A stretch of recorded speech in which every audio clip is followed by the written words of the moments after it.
नाज़रीन, मैं हूँ आपके साथ उस्मा एजाज खान। न्यूज़ कैफ़े में मैं कहूँगी आपको खुश आमदीद। कैसे हैं? ठीक ठाक, खैरियत के साथ, मोहब्बत के साथ, प्यार के साथ अपने दिन का आगाज़ कर चुके होंगे।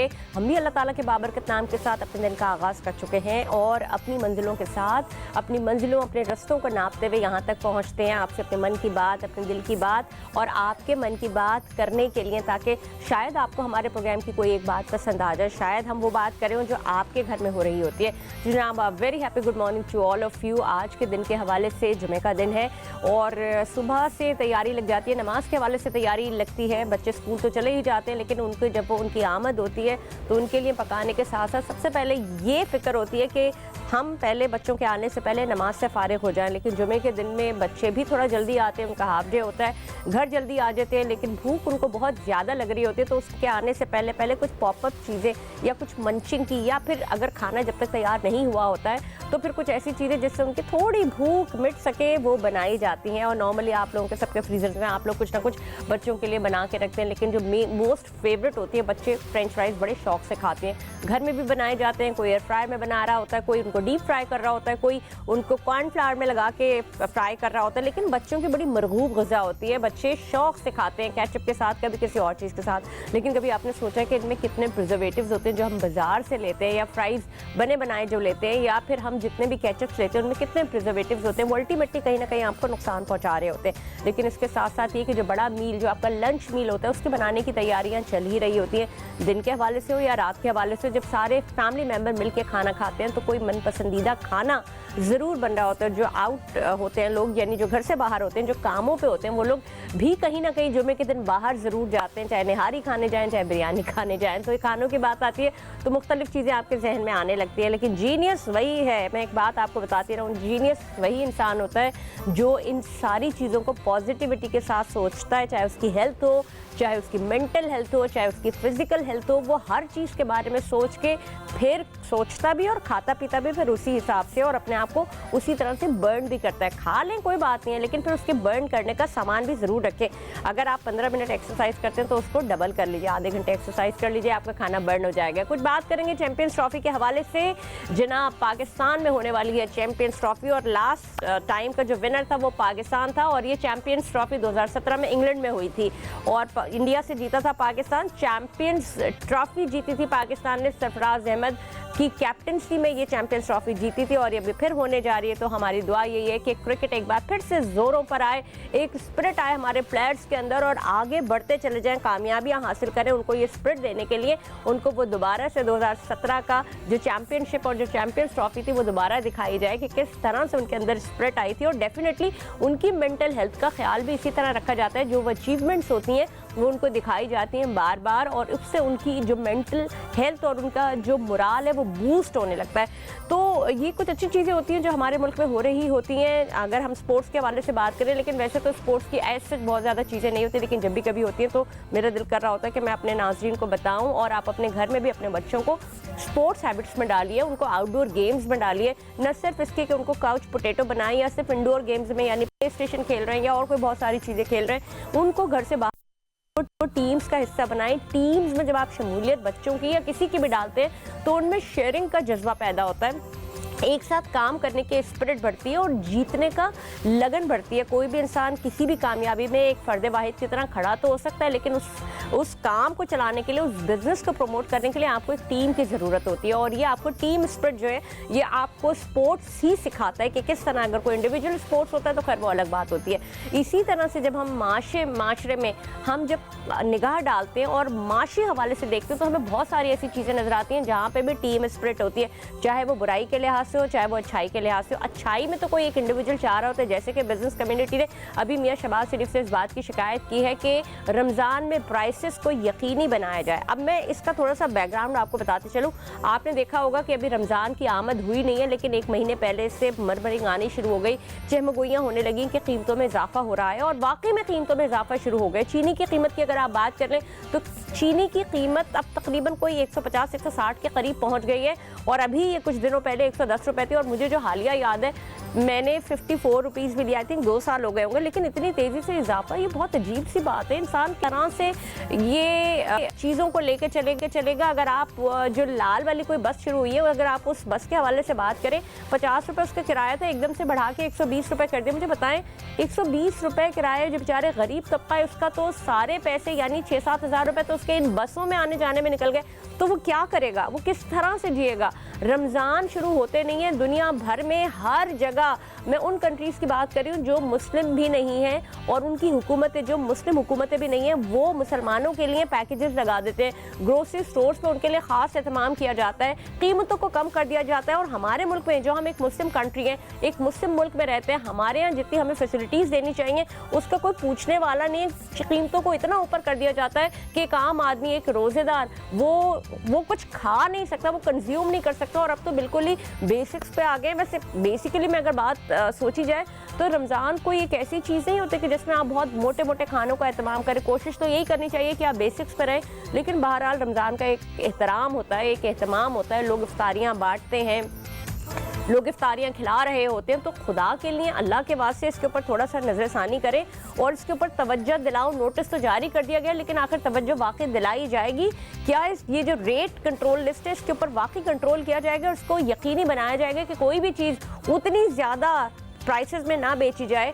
रमज़ान हमारे लिए रहमतों का महीना होता है, बरकतों का महीना होता है। कहते हैं कि इसमें जितना दिया जाए मल्टीपल भी होता है, और आपके अंदर एक रूह का जो जज्बा है, जिसकी पाकीज़गी का जज्बा है, आप उसे कैसे पाक कर सकते हैं? मुसलमान का वतीरा तो ये है नहीं, तो फिर ये वो कौन लोग हैं जो इस तरह का अमल करते हैं और फिर उसको इम्प्लीमेंट भी करवाते हैं? हर तरफ से आवाज़ें आ रही होती है, महंगाई है, महंगाई है, महंगाई है। वाकई महंगाई बढ़ गई है, लेकिन इसका तदारुक कैसे किया जा सकता है? इसको कौन रोकेगा? नाप तोल में कमी कर दी जाती है। मुझे समझ नहीं आता कि वो बाट नीचे जो मेजरिंग जो मशीन होती है उसके नीचे बाट लगा दिया जाता है, ताकि जहां रखे वाली चीज़ जो है, जहां पे आप माल खरीदते हैं, उसका वजन ज़्यादा दिखाई दिया जाए और जो नापने वाला बाट होता है उसको छोटा दिखा दिया जाता है। अब इस तरह की ये बेईमानियां, ये चोरियां क्या अल्लाह के यहाँ पकड़ी नहीं जाएंगी? और फिर जो चीज़ दे रहे हैं वो भी खालिस नहीं होती। ऊपर से सेब सही नज़र आ रहा है, फ्रूट सही नज़र आ रहा है, अंदर से गला हुआ निकल रहा होता है। तो ये सारी चीज़ें क्यों नहीं इसके ऊपर ध्यान दिया जाता?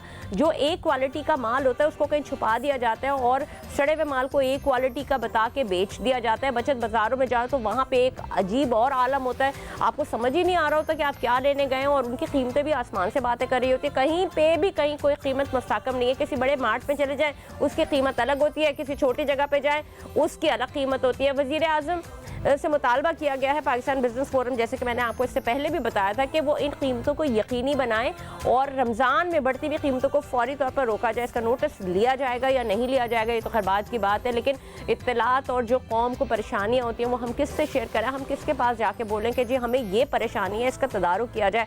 और हर एक बंदा, देखिए बात सारी होती है कि रमज़ान में मीठा भी बन रहा होता है, फ्रूट चाट में भी चीनी डल रही होती है, शरबत बन रहे होते हैं, और बहुत सारी ऐसी चीज़ें होती हैं जिसमें चीनी का इस्तेमाल बहुत ज़्यादा है। अब चीनी के प्राइसेस इतनी ज़्यादा बढ़ा दिए, कैसे करें? मशरूबात की अगर कीमतों की अगर बात करें तो 50-60 रुपये उनके ऊपर बढ़ गए। तो ये सारी वो चीज़ें जो आप कंज्यूम करते हैं रमज़ान में, आपको प्यास लग रही होती है, आप शरबत बना के रखते हैं। आप सबसे ज़्यादा लाल शरबत के मैं अगर हवाले से बात करूँ या दीगर और स्कॉशेस के हवाले से बात करूँ, उनकी कीमतों में 50 से 60% का इजाफा हो चुका है। अब कंज्यूमर राइट्स की जो कमेटी होती है वो क्या कोई इसमें हिस्सा लेंगे? वो बचत बाज़ारों में जाके रोकेंगे? हम जब भी बात करते हैं अपने मुल्क का, अगर हम हवाला देते हैं कभी दूसरे ममालिक से, वहाँ पे जाके अगर बात करें तो कीमतें आधी हो जाती है। मैं इसके अलावा और जो दीगर मुस्लिम ममालिक है, मैं सऊदी अरब की भी बात करूँ, मैं और दीगर ममालिक की बात करूँ, मैंने खुद अपनी आंखों से देखा है, वहाँ पे कीमतों में कमी कर दी जाती है। लेकिन सिर्फ एक हमारे ही मुल्क में इतना इन्फ्लेशन क्यों बढ़ता है? हमारे ही मुल्क में क्यों इतना ज़्यादा कीमतें बढ़ा दी जाती हैं और चीज़ों, और बल्कि सबसे बड़ी बात, एक और बड़ी मजे की बात है, ज़ख़ीरा अंदोज़ी करके रख रहे हैं और उनको छुपा दिया जाता है। वो अभी आप जाएंगे मार्केट पे अवेलेबल ही नहीं होगा और वो उस वक्त निकालेंगे और फिर कीमतों को डबल करके दिया जाएगा। ये क्या है? मुझे समझ नहीं आता ये क्यों होता है। क्या ज़मीर मलामत नहीं करता? क्या इंसान का अपना खुद भी एक अल्लाह ताला को जवाब देना है ना? बरकतें रहमतें उसने भी समेटनी है जो ये सब कुछ बेच रहा है और जो कीमतें बढ़ा के बेच रहा है। तो क्या अल्लाह ताला को उसको जवाब नहीं देता? पीछे से कह देते कि जी पीछे से ही माल ऐसा आ रहा है या कीमतें बढ़ के आ रही हैं। तो क्या किया जाए, इसका तदारुक किस तरह से किया जाएगा, इस पर काम कैसे किया जाएगा, क्या वाकई वज़ीर आज़म मियां शहबाज शरीफ से जो इस चीज़ की सदा की गई है, गुजारिश की गई है, इसके ऊपर वो कोई काम भी करेंगे।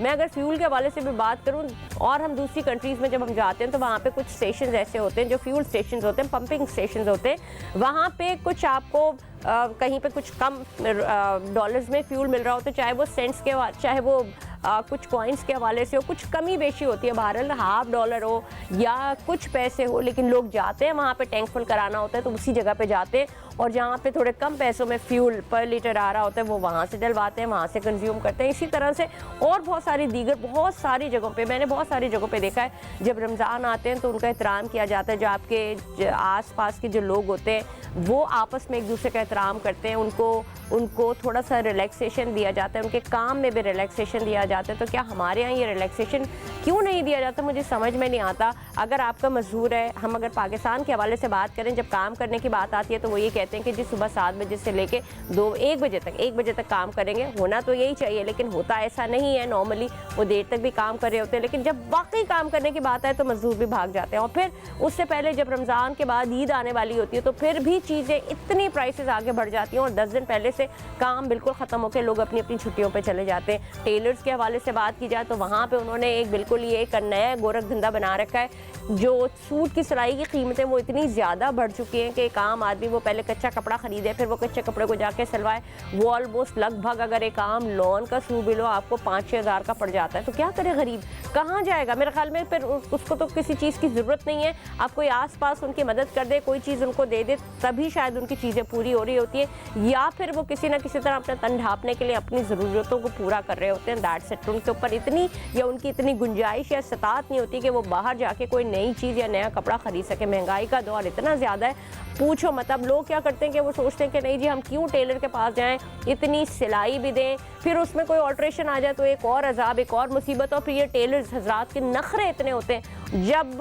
आखिरी हफ्ता होता है या 10 दिन पहले तो उन्होंने काम ही ख़त्म कर देना होता है कि जी बस ख़त्म हो गया। और अगर आप कोई रिक्वेस्ट पे ले भी ले तो उसको इतना ज़्यादा चार्ज कर रहे होते हैं, वो ठीक है वो अर्जेंसी में कर रहे होते हैं, वो इतना चार्ज कर रहे होते हैं। फिर उसके बाद ये कि हफ्ते भर पहले वो लोग सब अपने अपने गाँव लपेट के जो कमाया होता है वो चले जाते हैं और बाकी के लोग देखते रह जाते हैं। तो बहरहाल मेरे कहने का मकसद सिर्फ ये था कि आप भी अपने घरों में ज़ख़ीरा अंदोज़ी ना करें, लेकिन जैसे कि आप महीने का राशन लेके आते हैं उसी तरह से महीने का राशन लाएं, और उसी में कोशिश कि अपने आप को उसी राशन के अंदर अपने बजट को उसी तरह से रखें, अपने बजट को एक्सीड मत करें, चाहे रमज़ान के हवाले से हो चाहे ईद के हवाले से। जो आपकी तैयारियां ईद की होती है वो भी पहले आ जानी चाहिए। मेरे साथ मेरे बहुत ही मौजूद मेहमान यहाँ पे मौजूद हैं, मैं उनका तारुफ कराती चलूँ। अशरफ मेमन साहब तजज़ियाकार है। बात तो काम तो वो कंस्ट्रक्शन का करते हैं, लेकिन उनकी इस कंस्ट्रक्शन कॉस्ट में भी कितना इजाफा हो चुका है ये तो एक अलग और दीगर बात है। लेकिन असल बात क्या है, अशिया खुरोनोश की कीमतों में इजाफा हमें किस जगह पे लाके खड़ा करता है। सामने कैसे आप ठीक ठाक हैं? और मैंने जो आपको बताया ये जो हम खाने पीने की अशिया होती हैं ये तो बेसिक ज़रूरियात है,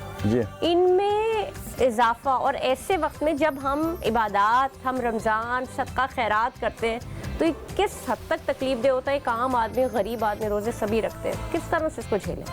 अच्छा, मैं बेसिक बात करूंगा हमारी करप्शन की। करप्शन ये नहीं है कि पैसों की या मटेरियल की, ये जहनी तौर पे हम करप्ट हो गए, जहनी करप्ट है बिल्कुल। और ये जो सबसे बड़ा मसला है ना, हम दीन की एक्सप्लॉयटेशन करते हैं जी, और उसको इस तरह से ले आते हैं कि लोगों को लगता है कि यार ये बहुत सच्चा और नेक और ईमानदार आदमी है।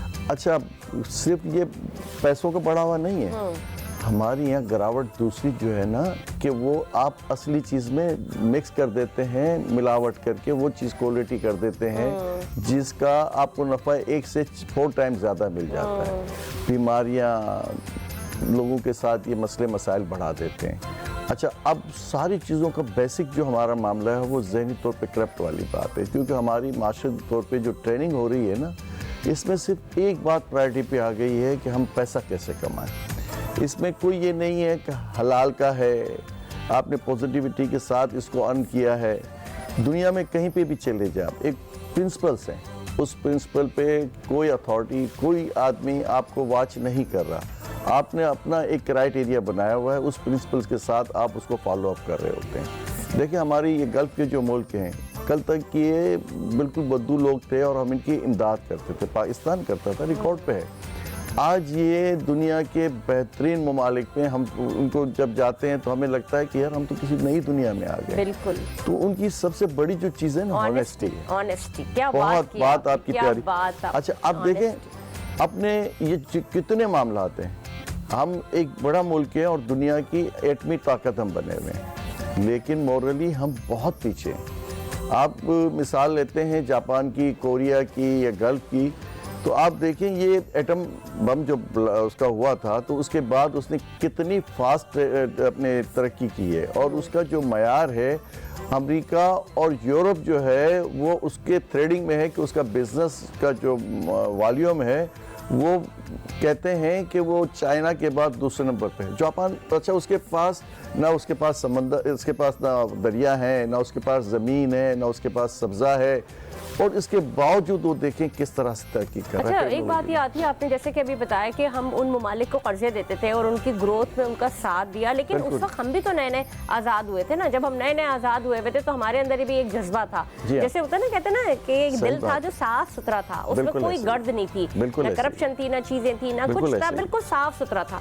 तो उसके ऊपर फिर ये अय्याम की गर्दिशों ने उसके ऊपर जो कुछ असर डाला, इंसान तो उसको कैच कर लिया ना। आपने बुराई सीखते गए, आप हिरस हवस फलाने के पास ये मेरे, इतनी चीजें आपने, हम बहैसियत कौम हर फर्दे वाहिद को अगर आप देख लें तो फर्दे वाहिद जो है वो, आप उसकी अगर बातचीत सुने तो उसकी थिंकिंग ही अलग है। मैं बड़ी माजरत के साथ हमारे यहाँ का मौलवी है, हमारे यहाँ का जज है, हमारे यहाँ का जनरल है, हमारे यहाँ का आम कारोबारी आदमी है, या कोई आप कह लें कि फैसला साज है, ब्यूरोक्रेट्स है, जब किसी को आप देख रहे होंगे तो उसका रवैया, उसका ये बिहेवियर, उसके मामलात, उसकी कैपेसिटी में उसकी अर्निंग है 4 लाख रुपए, वो 20 लाख रुपए महीने का खर्चा कैसे करता है, अपने बच्चों की तालीम का जो मयार उसका है या उसका रहन सहन है। तो ये चीज़ें आम तौर पे एजेंसियां सारी वाच कर रही होती हैं, सारे लोग जिसके अथॉरिटी के दायरे कार में आ रहा होता है।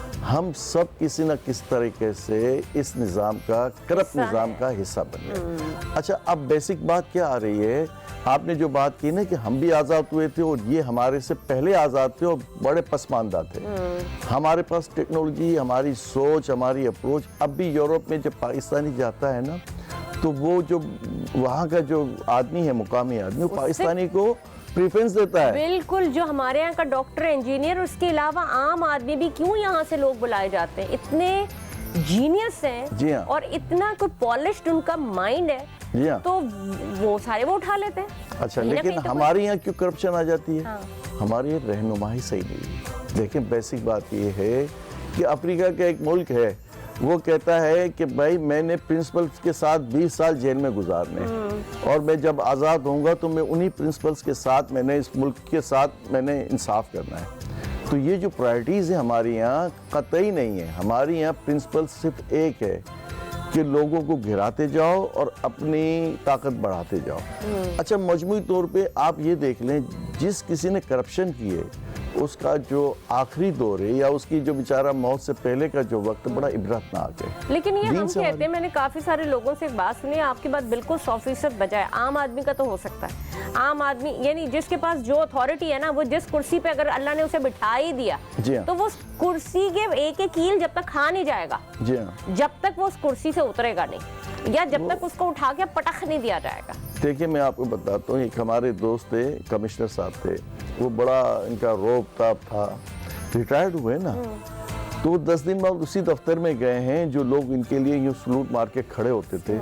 तो लोगों ने बिल्कुल उनके साथ वही रवैया किया जो एक आम, नहीं अच्छा। तो वो आम सा रवैया, उनको प्यार से मोहब्बत से चाय भी पिलाई, उनके साथ बड़ी मीठी बातें भी की, लेकिन उनको समझ में आ गया कि अब मैं सीट पे नहीं हूँ तो मैं उस आम आदमी की तरह हूँ। बिल्कुल बहुत वेरी कॉमन बात है। आप देखें लोगों की जुबान पे जब इंसान रिटायर होता है, एक नॉर्मली बात है, ऐसा होता नहीं है। लेकिन ये भी माइंडसेट है मर्दों के हवाले से अगर मैं बात करूं कि जब उसकी रिटायरमेंट आती है ना, उसके दिमाग में ये थॉट्स चलना शुरू हो जाता है कि अब मेरी वैल्यू नहीं है। हालांकि ऐसा होता नहीं है, मतलब घर वालों के लिए वो सरबराही होता है, लेकिन चूंकि और जिसने कुछ गलत किया होता है उसको पता होता है। जी हाँ, वो करप्शन का मैं आपको यही तो बात कह रहा हूँ कि अप्रोच किया है हमारे यहाँ।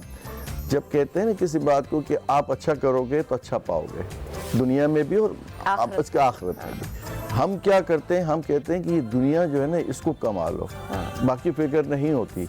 जब हम उस स्टेज पे आ जाते हैं जब हमारे आज़ा काम नहीं करते या हमारी फिटनेस पे असरात शुरू हो जाते हैं, तो उस वक्त फिर हमें नजर आ रहा होता है कि हमारी जो हराम की औलाद है। बात कौन सी चीज याद आती है उन्हें कि माफी मांग लेंगे, अल्लाह तो माफ करने वाला है। जिस वक्त कर रहे होते हैं ना उस वक्त उन्हें ये बात, वो कहते हैं अभी ठीक है माफी मांग लेंगे। और गुनाह को बार बार करना और बार बार माफी मांगना, बेशक अल्लाह ताला माफ करने वाली जात है, गफूर रहीम है, लेकिन इस नियत से शर्मिंदगी ना है और ना रोक है उसका। वो तो देखे लाचारी है ना। उसमें माफी के वो जो कहते हैं जवानी में जो इबादत है उसका असर ज्यादा ताकत रखता है। अच्छा, बेसिक जो बात है ना हमारी यहाँ वो मयार वो तरतीब बनी ही नहीं कि इंसान को किरदार के साथ खड़ा किया जाए। मतलब ये कि आपकी किरदार साजी में जो आपके जितने भी मॉरल एथिक्स हैं उसको हमने लेट डाउन किया हुआ है। जितना अच्छा आदमी होता है ना, मैं आपको एक डिपार्टमेंट की बात बताता हूँ, रुश्वत नहीं लेता। उसको क्या करते हैं, आस्ते आस्ते आस्ते ऐसी साइड पे लगा देते हैं जहाँ पे कोई लेन देन का मामला नहीं होता, सिर्फ बेचारे ने मेहनत करनी है, लेबर टाइप का काम करना है, चाहे कितना भी सीनियर ग्रेड का हो, लेकिन वो साबिर और शाकिर होता है और कुदरत उसकी औलाद में उसका फल देती है क्योंकि उसने हलाल खिलाया हुआ होता है। अच्छा, ये मिसालें हैं, लेकिन लोग क्या है कि इस जो दौर के अंदर सबसे ज़्यादा प्रेफरेंस इसलिए वो देते हैं, कहते हैं जी हम तो नेशनलिटी मिल जाएगी, कनाडा की मिल जाएगी, अमेरिका की मिल जाएगी। आना मरने के बाद उसने कराची में ही है या अपने पाकिस्तान में ही है जहाँ की उसकी मिट्टी है। मजमूई तौर पे हम माशरती तौर पे ये जो आप करप्शन का जो दूसरा मयार है आपकी गिरावट का, और ये आप जैसे बात करते हैं, अभी रमज़ान आ रहे हैं ना, आप कहेंगे कि रमज़ान में 10 रुपए की चीज़ उसी रात को जो है 15 रुपए की हो जाएगी। सुबह फ्रूट ले लें, सब्जियां ले लें, ईच एंड एवरीथिंग जो से रिलेटेड होगा। अच्छा, मुझे एक बात बताएं कि जब आप हुक्काम आला, जी हाँ, दुनिया में बादशाह होता है ना, हम जब जहाँ पे किंगडम होता था वहाँ पे, या फिर हमने जो महलाती निज़ाम देखा है वहाँ पे कोई रियाया जो है वो बादशाह को बोलती थी कि जी इस पे कमी की जाए तो वो फौरी एक्शन लिया जाता था। अभी बिजनेस फोरम ने वज़ीर आज़म को दरख्वास्त भेजी, उनसे कहा है कि जी ये जो रमज़ान से पहले कीमतों में उतना ऊपर बढ़ा दी गई है और ज़ख़ीरा अंदोज़ी और इसको रोका जाए। बिल्कुल, तो उधर से तो कोई सुनवाई नहीं। मैं आपको बताता हूँ, देखिए बेसिक क्या बात है कि हर काउंटर एजेंसियां हैं, चेक एंड बैलेंस की हैं, लेकिन उसमें हमारा सबसे बड़ा मसला क्या है कि सब करप्ट है। माज़रत के साथ कोई ऐसा नहीं है कहीं कहीं कोई इदारा, कोई फर्द वाहिद कोई काम अच्छा कर रहा होगा, मजमूई तौर पे ये तासुर हमें मिल जाता है कि कहीं मिसाल के तौर पे आपके ये इंक्रोचमेंट का है कॉन्सेप्ट, ये आपकी जो मिलावट का जो कॉन्सेप्ट है वो तेजी से बढ़ता जा रहा है। इसी तरीके से बहुत सी जगह डॉक्टर नहीं है, कंप्यूटर डॉक्टर बने हुए बैठे हैं। इसी तरह बेहताश ऐसी चीजें है ना, तो हर चीज में लोग डॉक्टर नहीं होते, अपने नाम के आगे डॉक्टर लगा देते हैं। जी हाँ। जो जरा सा कोई मशहूर हो गया या उसने कोई बेहतर बात करनी शुरू कर दी या मोटिवेट करना शुरू कर दिया, उसने अपने आगे पीएचडी डॉक्टर लगा लिया, या किसी ने, या कोई हकीम है या किसी ने कोई हर्बल गटोट के करना शुरू कर दिया, उसने अपने साथ डॉक्टर, ये भी तो करप्शन है ना। करप्शन मैं कह रहा हूँ ना, मयारी हमारा जो मयार ये हो गया है, फैंटेसी ये हो गई है कि अपने इन्वायरमेंट में ऐसी बातें ले आओ जिसमें मसनूई तौर पे आपकी रेस्पेक्ट, आपकी इज्जत हो, लेकिन वो आस्ते आस्ते आस्ते उसकी तबाही आ रही होती है। वो फिर कभी किसी वक्त वो एक तरह से समझ लें कि एक सिंबल बन जाता है, उसको पता चल जाता है लोगों को कि अभी आपने देखा होगा कि वो पंजाब में एक आलिम बन गया था, वो फिर वो हमारे किसी बड़े एंकर ने उसको पोस्ट तरीके से उसको बिल्कुल उसको, अब देखिए उसका नाम, अब ये बात क्या है, कुदरत की तरफ से भी फिर आपका जो है हिसाब किताब हो जाता है, लेकिन थोड़ी देर जरूर लगती है, लेकिन वो इबरत का मुकाम बनते हैं। बात सारी वही ना, हम हर एक के लिए दुआ करते हैं क्योंकि जब अल्लाह का जब निज़ाम चलता है या लाठी चलती है वो बहुत बेआवाज होती है। तो आप में हम सबको अल्लाह ताला इससे महफूज रखे, और अगर आपको नजर भी आ रहा है हमारे इर्द गिर्द तो मुझे डर लगता है, मैं अल्लाह से दुआ करती हूँ कि अल्लाह इसके हाल पे रहम कर, क्योंकि अल्लाह ना करे फिर अल्लाह की तरफ से अगर, तो फिर ना हम भी कुछ नहीं कर सकेंगे। लेकिन बात दीगर चले आगे बढ़ेंगे इसी जानिब और थोड़ा सा बात करेंगे ये अशिया खुरनोश की कीमतों में जिस तेज़ी के साथ इजाफा होता है। देखिए मैं आपको एक बात बताऊँ, हम कहीं बाहर देखते हैं या कहीं और या अपने मुल्क में देखते हैं, अगर कीमत नहीं बढ़ा रहे, आगे पीछे करें, वैसे कीमत भी बढ़ा रहे हैं, उसका साइज छोटा कर देते हैं। ऐसे ही है,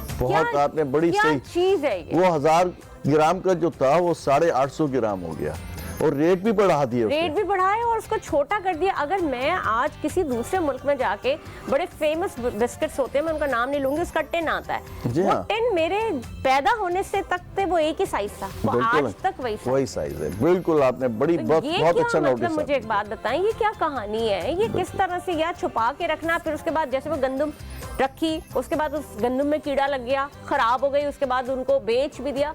तो ये सब चीजों का हिसाब किताब तो होगा, लेकिन एक जो हमारी एक दीन ही हमारा महीना शुरू हो रहा है जिसमें हम इबादत करते हैं, हम एक दूसरे का भी ख्याल रखते हैं। हम दुश्मन अगर हमारे कहीं आस-पास हो ना, हम उसमें भी अपने ऊपर कंट्रोल करते हैं कि हम थोड़ा सा रहमदिली रखें। आप यकीन करें, मैं गई एक बचत बाजार में, मैं वहाँ गई और मेरे साथ माइक शाइक था, सारा सब कुछ, मैंने बात की। एक आदमी, किसी जो दुकानदार था, उस पर रेट लगे हुए हैं, सारे रेट लगे हुए हैं, वो बहस चल रही है, बहुत ही ज़्यादा कोई बहस आ रही है। मैंने कहा बराबर के पैसे जो हैं, अगर आप उस हिसाब से वो क्वालिटी दे रहे हैं। मैंने उस आदमी से बात की, वो आदमी चढ़ गए, बहुत गुस्सा करने लगा। नहीं, उसने उसको अपोज किया, उसने कहा मेरी मर्जी, मैं गंदा खरीदूं, मैं ज्यादा पैसे दूं। तो जब ये करेंगे तो बेचारा जिसको जो जरूरतमंद है, जो बचत बाजार में, या फिर आप किसी मॉल से जाके खरीदे। नहीं, देखिए आप वाली बात सही है, मैं आपको यही बात आप वाली बिल्कुल इसको कंटिन्यू कर रहा हूँ। आप जो बता रहे हैं ना, वो जो बात एक तो हो गई कि जो 1000 ग्राम का पहले जो है वो 3000 रुपए का पैकेट था, अब उसने 3200 भी कर दिया और 850 ग्राम कर दिया। अच्छा, आपको उस वक्त पता नहीं चलता, जब आप घर पे आते हैं ना, तो उस वक्त आप देखते हैं कि ये तो 3200 का हो गया, आप 200 रुपए तो एक्सेप्ट कर लेते हैं कि भाई यार चलो 200 रुपए इंक्रीज है। लेकिन वो 850 ग्राम, जो इसका मकसद है कि वो 3600-3800 रुपए की कॉस्ट हो गई इसकी। अच्छा, ये जो मिजाज हमारे यहाँ, फिर वो जो क्वालिटी की बात आप कर रहे हैं, अभी आप देखिएगा जितनी आपकी जो रफ टफ चीजें हैं वो सब की सब सेल आउट हो जाएंगी इस रमजान के अंदर। बिल्कुल, कचरा भी वही बात मैं कर रहा हूँ। देखिए, मैं थोड़ा बहुत वेलफेयर के हवाले से भी काम करता हूँ, तो मैं जो किसी वक्त हम 2600 रुपए का बेग बनाते थे, कोई 13-14 आइटम हो जाते थे। अच्छा। अब वो आइटम जो है 6000 रुपए के पड़ रहे हैं 3 साल में। और ये बहुत ज्यादा पुरानी बात नहीं है। जी हाँ, 3 साल में, 3 साल में। अभी मैं आपको के दिनों की मैं आपको बात बताऊं, जब हमने ये चीज, उस वक्त हमारा एक वो होता था, लाख रुपए में आपने कितने सारे आपने राशन बनवा लिए, बिल्कुल सही, और आपने दे दिया। लेकिन अब देखें हाल क्या है, आप किसी को कुछ देना भी चाहें तो आप क्या करें? और मुझे एक बात बताएं, क्या आप 2 किलो चीनी देंगे? मुझे खुद बताएं, 2 किलो आटा देंगे, उसमें क्या होता है? कुछ नहीं, तो 10 दिन का भी नहीं है उसका, 5 दिन का भी नहीं, 4 दिन, एक हफ्ते का भी नहीं है। 4 लोग होंगे जिन्होंने सुबह पराठे खाने हैं शहरी में, और जो कम से कम देखिए, मैं आपको बताऊं, 10 किलो आटा होना चाहिए, 5 किलो चावल होने चाहिए, कम से कम वो 10 से 12 दिन तो निकाले खुददारी में, तो निकालें। 10 किलो आटा होना चाहिए, कम से कम 5 किलो चावल, 5 किलो चीनी होनी चाहिए, और फिर आपकी दालें 2 किलो तो होनी चाहिए ना। अब मुझे बताएं, घी का ये ऑयल का डब्बा 5 किलो, तो एक थैली 1 किलो वाली क्या चलेगा उसका? नहीं चलेगा। बात आपकी बिल्कुल सही, कम दो, ढंग से दो। लेकिन ये दिल बड़ा करने की भी बात है, और अल्लाह ताला सबको तौफीक दे। लेकिन ये बात बहुत अहम है नाज़रीन, मैं आपको बताते चलूं कि हमारे मुल्क में चैरिटी बहुत होती है, और जब रमज़ान आते हैं हम देखते हैं दस्तरखान खुल जाते हैं जगह जगह पे, और रोड्स आपने देखे होंगे, फुटपातें आपने देखी होंगी भरी होती हैं। बड़े बड़े घरों में मैंने खुद अपनी आंखों से देखा है, बड़ी बड़ी देगें उतर रही होती हैं जो कि सिर्फ बांटी जा रही होती है, सिर्फ खाने खिलाए जाते हैं। और खाना इंसान नहीं खिलाता, वो रब की ज़ात है, जो वो खिलाता है वो जरिया बना देता है। तो अल्लाह ताला हम सबको हिस्सा दे। अब मुझे ये बताइए कि इसकी ये जो गिराम फरोशी हो रही है, इसको कैसे रोका जाए? देखिए, जो इसको रोकने वाले लोग हैं ना, जब इंसान बन जाएंगे ना, मैं फरिश्ते तो नहीं कह रहा, इंसान बन जाएंगे, तो इंसान का मतलब ये है कि वो बिहेवियर में बात समझ में आ जाए कि हक हलाल क्या है।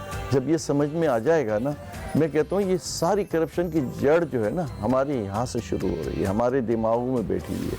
हर आदमी अमीर होना चाहता है, जायज़ और नाजायज़ क्वेश्चन मार्क नहीं है। वो कहता है पैसा कैसे आएगा मेरे पास, मैं कैसे एक्सप्लॉयटेशन करूँगा। और दूसरा, हमारे यहाँ जो सबसे ज़्यादा जो बात होती है ना, डर की होती है। आप किसी वकील के पास चले जाओ, कहते हैं यार तुम्हारा केस तो इतना ख़राब है, इतनी फीस दोगे तो मैं तुम्हें जितवा दूँगा, और डर से वो पैसे उससे ज़्यादा लेते हैं। डॉक्टर के पास जाओगे, हार्ट का पेशेंट है, उसका छोटा सा केस है, वो कहते हैं भाई तेरी तो बस ज़िंदगी थोड़ी रह गई है। वो 5 लाख का भी केस नहीं है, उसके 15 लाख रुपए की उसकी बिलिंग हो जाती है। ये डर का जो खौफ है, और ये हमारे जो माशरती तौर पर हमें ये समझा दिया गया है कि जितना लोगों को डराओगे, जितनी साइकी में आप उसको ले आओगे, उसकी कमज़ोर पहलू को, उतना ही ज़्यादा आप अर्न करोगे। ये करप्शन है ना, कि आप माशी तौर पे ये जितनी भी चीज़ें हो रही हैं, ये सिर्फ एक ही माइंडसेट है कि हक हलाल के लिए हमें रियलिटीज़ के साथ सोचना होगा, ईमान कुरान के साथ, कि हमने किसी का हक नहीं खाना, अपने काम के लिए अपनी ईमानदारी से करना है। वो तवक्कल हमारा ख़त्म हो गया। अशरफ साहब, लेकिन ये भी तो बात है ना कि हम पैदावार ही ऐसी दे रहे हैं। हम घरों में लॉयल होते हैं क्या? हम घरों में भी नहीं होते, तो। हम रिश्तों में भी नहीं होते। बिल्कुल आपने देखे वही पॉइंट, आप बच्चा आपका घर में, और आप जो बात करते हैं हमेशा से कही जाती है कि बेटी से कहते हैं घर पे नहीं हो। हाँ। बेसिक आप तो अपनी खुद घर से दे रहे हैं। तो मजमूई तौर पे मैं यही तो कह रहा हूँ कि आपने अपने आप को इंसान बनाना है।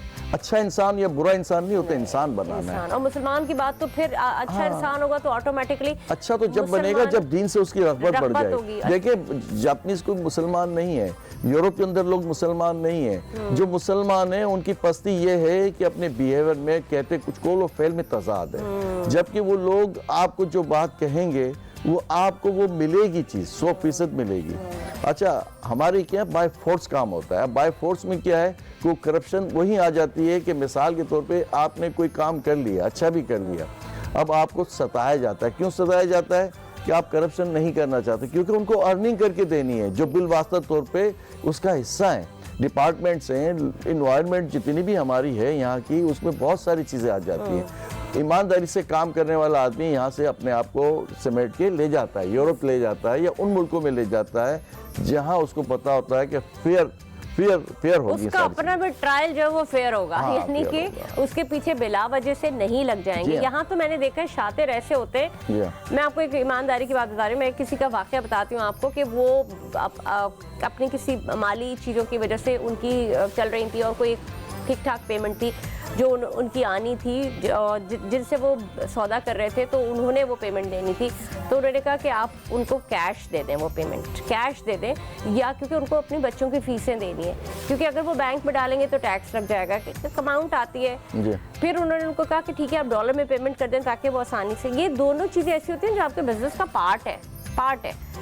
उन साहब ने ये कहा, उन्होंने कहा कि नहीं हम तो कैश नहीं देंगे। ठीक है, एक कंपनी पॉलिसी होती है कि जी हम जो है वो कैश की चेक की सूरत में देंगे, वो जो भी होगा। अब उन्होंने क्या कहा, वो जो भी कोई वो साहब थे, उनका वजह सिर्फ ये थी कि आपको पता है आजकल बिला वजह उधार की चीज़ों पर भी टैक्स पड़ जाता है, डरते हैं लोग ये सब करते हुए। तो उन्होंने क्या किया, उन्होंने कहा कि नहीं ठीक है हम आपका टैक्स पे करते हैं और हम आपको फिर उसमें से पैसे काटेंगे। टू हेल्प विद यू, आपका क्या काम है वो जाने, उसका टैक्स जाने, उससे खुद पे करना है ना, इनकम टैक्स तो उसके पास आएगा। तो लोगों में ना आप उनको फेवर देना चाहें तो वो आपके सर पे आ जाते हैं, या अगर किसी से आप अजराहे हमदर्दी उससे एक छोटा सा फेवर भी मांगे ना तो वो ऊपर से खड़ा उसी के पैसे हैं जो मांग रहे हैं अपने। मैं टेक्निकली बात बताऊं क्या है, ये ब्लैक एंड व्हाइट का जो कॉन्सेप्ट है ना वो बिल्कुल फेयर है। इसमें कुछ लॉज ऐसे हैं कि जो आम आदमी को इफेक्ट कर रहे हैं जी। वो जो ब्यूरोक्रेसी है ना वो रियलिटीज़ के साथ नहीं चल रही थी कि भाई ये मसले मसाइल लोगों के साथ आते हैं, इनको इतना % इनको रिलीफ मिलना चाहिए। ये रियलिटीज़ बहुत सी जगहों पे बहुत सी बात। अब एक देहात की लेडी है, उसको लिखना पढ़ना भी नहीं आता, उसकी ज़मीन है, मैं काम करता हूँ ना, अब हम किसी ज़मीन लेते हैं तो 100 आदमी 80 आदमी उसमें नहीं, उसमें काम नहीं, उसमें हिस्सेदार होते हैं। मिसाल के तौर पे मैंने 20 एकड़ ज़मीन ली है, तो उनके जो वारसीन होते हैं वो 80 आदमी 100 आदमी के, दादी का है तो बेटे का है तो उसकी औलाद का है, तो 4 बेटे हैं या 6 बेटे हैं, उनकी 6 बेटियां हैं, वो भी विरासत में होते। दादा मर गया तो अब जितने भी उसके हिस्सेदार हैं ना, चाहे उसका एक पाई हो एक पैसा हो, इससे तो है ना उसका। अच्छा अब इन्होंने क्या किया है कि इसको ब्लैक एंड व्हाइट कहा है कि उसको आप चेक के जरिए ट्रांजैक्शन करो। अच्छा। अब जिसका मिसाल के तौर पे आपने 50 लाख रुपए की चीज ली है, 50 लाख रुपए आपने डिस्ट्रीब्यूट करने हैं। अब वो जो 50 लोग हैं या 30 लोग हैं, अब 30 लोग में 2 आदमियों के अकाउंट है मेजर, बाकी 48 आदमियों के अकाउंट नहीं है। अब आपने गवर्नमेंट ने ये कदम लगाई हुई है कि ये जी 50 लोगों को ट्रांजैक्शन आपकी ब्लैक एंड व्हाइट होनी चाहिए। ब्लैक एंड व्हाइट से मतलब है कि बैंक के थ्रू ट्रांजैक्शन होनी चाहिए। तो वहाँ जस्टिफिकेशन आनी चाहिए कि ये वो देहाती लोग हैं, वो शहर में आते हुए डरते हैं। हम जैसे आदमी लुट जाता है तो बेचारा देहात का आदमी, और फिर वो पढ़े लिखे नहीं है, उन्होंने जिंदगी में बैंक नहीं देखे। अच्छा ये रियलिटीज कब आती हैं, जब वो ब्यूरोक्रेट या वो जो पॉलिसी बनाने वाले हैं उनको पता हो हकायक का। जैसे आपने कहा ना कि नीडी है, उसको मेडिकल या उसका ऑलरेडी अपना टैक्स पे कर रहा है। हाँ। देखिए आप वो देखें, वो ऑलरेडी अपना टैक्स पे कर रहा है, लेकिन दे आर आस्किंग अगेन कि we will pay for this and we will cut the amount. Who the hell are you? वो बाइंडिंग से आप जाने, वो बाइंडिंग से अमाउंट जाने। मैं आपको मैं बता, देखें मैं अभी किसी जगह सैलरी ले रहा हूँ ना, तो वो उस इदारे का काम है कि मेरी सैलरी डिडक्ट वो करेगा, वो करके दे रहा है, लेकिन फिर भी आप इदारे का काम है कि वो आपकी सैलरी कट करके आपको टैक्स रिटर्न्स दे रहा है। जी हाँ, फिर भी आप जो है साल के आखिर में आप टैक्स भर रहे हैं। नहीं, फिर वो उसका रेफरेंस में आ जाता है कि इतने पैसे मैंने सैलरी अर्न की है। हाँ। अच्छा, वो तो एक टेक्निकलिटीज में आ जाते हैं। मैं बेसिक जो बात कर रहा हूँ कि पॉलिसियों में आसानी लानी चाहिए, लोगों को सहूलतें देनी चाहिए, और ये सिटीजन पाकिस्तानी है ना, ये बहुत इनोसेंट है। पाकिस्तानी ये भी है कि कोई सहूलत देते हैं, अच्छी सहूलत है ना जो गवर्नमेंट दे रही होती है कि आप कैश, आप चेक के जरिए पेमेंट करें, आप ऑर्डर के जरिए करें पेमेंट, आप जो भी आपने, उसका भी कुछ अंदर लोग होते हैं जो किसी को बढ़ते हुए देखना नहीं चाहते, उसमें वो कोई ना कोई चीज निकाल लेते हैं, जैसे मैंने जिन साहब का बताया। तो ये बड़ी, और ये अमानतदारी यहाँ भी तो फिर चीटिंग हो रही है ना, कहीं ना कहीं हो रही है। आपका टैक्स कट रहा है और आप जब आपका साल गुजरा तो उन्होंने कहा कि जी आपके तो टैक्स ही नहीं पे किया 6 महीने, 8 महीने या 10 महीने का, अब आपकी तो इनकम से गया ना, तो ये इसका कौन जवाब देगा? बस वही बात है कि वो पॉलिसियों में लचक होनी चाहिए, रियलिटीज़ होनी चाहिए, थोड़ा सा रिलीफ होना चाहिए, या तो हम ऐसी एजुकेशन कर दें कि लोग अवेयर हों, चीज़ों को समझते हों, लोग बात को पूरी तरह फॉलो अप में ले सकें। अभी जितने भी रिटर्न्स होते हैं ना, आपके आम जो छोटा सा कारोबारी आदमी है जो बेचारा परचून लिए बैठा है या कोई इस तरह का काम कर रहा है, वो खुद इलिटरेट है। अब किसी के पास जाता है तो 10-20 हज़ार की फीस भी देता है, और प्रोफेशनल आदमी है या नहीं है, बेचारा ट्रैप हो जाता है। बाद में उसकी एक्सप्लेनेशन तो उसको देनी है, साइन उसने कर दिया, अंगूठा उसने लगा दिया। तो ऐसी मुश्किलात, इसीलिए कहा जा रहा है कि भाई आप उनको इस तरह के फॉर्म, इस तरह की फैसिलिटीज दें जिसमें लोग पूरी तरह से उसको फैसिलिटेट कर सके, और थोड़ा सा रिलैक्सेशन, क्योंकि मिजाज बनते हैं हमारे यहाँ। लेकिन देखिए अच्छी बात यह कि जो समझदार हैं, जो लिटरेट हैं, उनको तो हर हालत में टैक्स भरना है। जो आम नौकरी पेशा है, उसे अगर बाहर जाना है ना, वीजा अप्लाई करना है, तो भी वो टैक्स पेयर होना चाहिए, और उसका टैक्स के जो सारे सर्टिफिकेट, जो आपके सर्टिफिकेट्स के साथ साथ उसके पास आपका बैंक का लेटर होना चाहिए। बिल्कुल है। वहाँ वो डंडी मारे, हालांकि वो टैक्स पेयर है।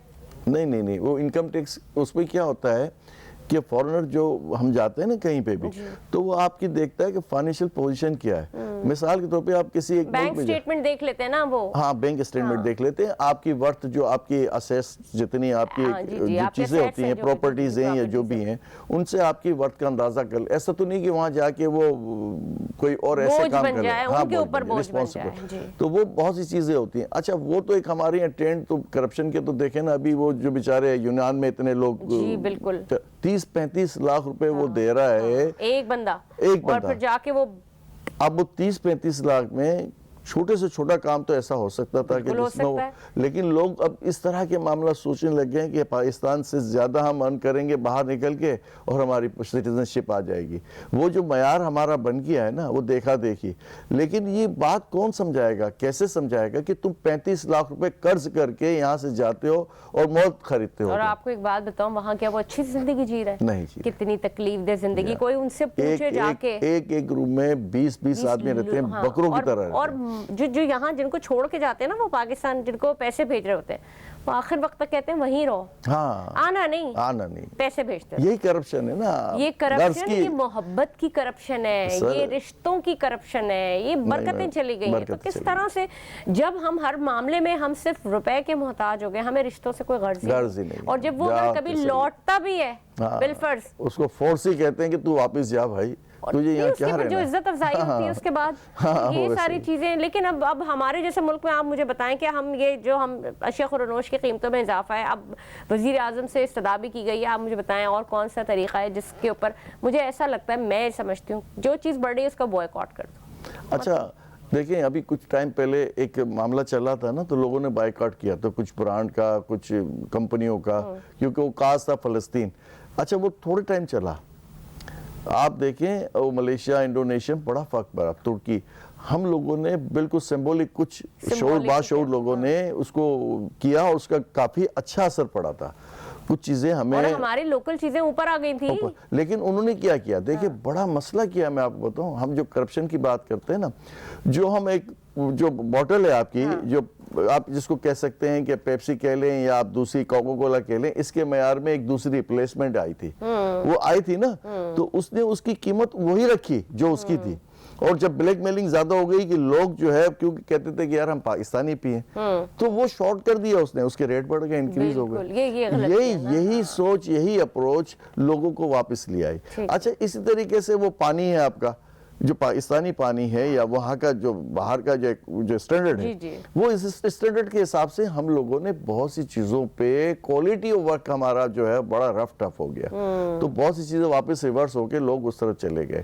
तो माशरती तौर पे हमने अपनी करप्शन में अपने आप को बहुत ज्यादा डीपली हम चले गए और इसकी सजा हमें मिलेगी। अब वही बात आ जाती है कि इसकी सजा हमें यहाँ भी मिलेगी, हम जो कुछ कर रहे हैं वो भी मिलेगी, लेकिन हम कभी कभी नाज़रीन हम उन लोगों के बारे में भी सोचा करें जो बिल्कुल भी सतात नहीं रखते, और जो बेचने वाले होते हैं वो भी उतना कोई अमीर कबीर नहीं होते, लेकिन उनके भी माइंडसेट वो ये कहते हैं कि जिनको पीछे से ही इतना महंगा मिल रहा है। तो बहरहाल हमारी दुआ तो सिर्फ यही है कि वज़ीर आज़म साहब के साथ एक दरख्वास्त, एक रिक्वेस्ट की गई है और उसके ऊपर इम्प्लीमेंट करवाएं कि अपनी कीमतों से तजावुज़ नहीं किया जाएगा, वही कीमतें रखी जाएंगी रमज़ान के बाबरकत महीने में, और ज़ख़ीरा अंदोज़ी नहीं की जाएगी। तो आज के प्रोग्राम में अब तक के लिए इतना ही। मैं आपका बेहद शुक्रिया अदा करूँगी। तो जनाब, आपसे फिर मुलाकात होगी। पाकिस्तान जिंदाबाद। पाकिस्तान जिंदाबाद।